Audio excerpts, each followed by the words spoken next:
লিবিয়ার বেনগাজির Ganfouda detention centre থেকে দেশে ফিরলেন ১৭৫ বাংলাদেশি। বৃহস্পতিবার সকাল ৬:৩০টায় IOM এর সহায়তায় লিবিয়ার বুরাক এয়ারলাইন্সে হজরত শাহজালাল আন্তর্জাতিক বিমানবন্দরে পৌঁছায় তারা।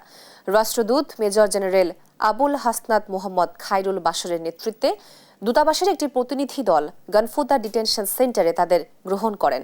প্রত্যাবাসন কার্যক্রমে সার্বিক সহযোগিতার জন্য লিবিয়ার সংশ্লিষ্ট কর্তৃপক্ষ ও IOM এর প্রতি আন্তরিক কৃতজ্ঞতা প্রকাশ করেন রাষ্ট্রদূত।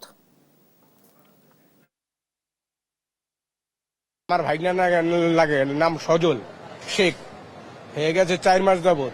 4 মাস যাবত যায় গেম দিছে একবার ভেনগাজির দিকে গ্রিস, হেনে সেনাবাহিনীর হাতে ধরা খাইছে, হে দাম্বুরা জেলে আছে, হেন দিকে মনে করেন ছাড়াই নাই, পরে রিটার্ন ব্যাক করছে। পরে 14.5 লক্ষ টাকা দেওয়া হয়েছে দিছি। ওখানে প্রথম পাসপোর্টের লোকে দিছি 4 লাখ, পরে মনে করেন ওখান থেকে গেম দিছে হেকালা দিছি বাকি টাকা। সরকার বাংলাদেশের এম্বাসির কারণে ফেরত দিতে আছে। লিবিয়া ডিটেনশন সেন্টার থেকে ১৭৫ জন বাংলাদেশিকে দেশে পাঠানো হয়েছে। এ বিষয়ে খবরাখবর জানাতে সর্বশেষ হজরত শাহজালাল আন্তর্জাতিক বিমানবন্দরে রয়েছেন আমাদের সহকর্মী তারেক মাহমুদ সুজন, জানাচ্ছেন সেখানকার বিস্তারিত খবরাখবর।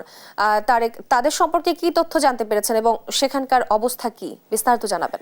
ইরশাদ, যেমনটি জানান, সকাল 6:30টার দিকে কিন্তু তারা হজরত শাহজালাল আন্তর্জাতিক বিমানবন্দরে পৌঁছে।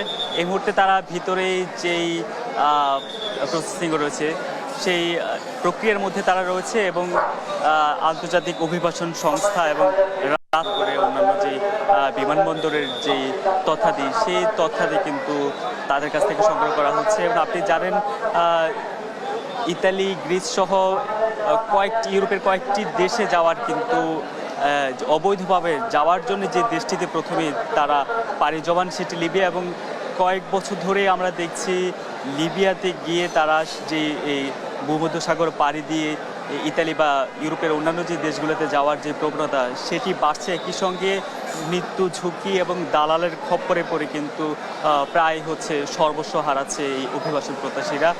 গতকাল যেমনটি লিবিয়ার ট্রিপলির যে বাংলাদেশি দূতাবাসের পক্ষ থেকে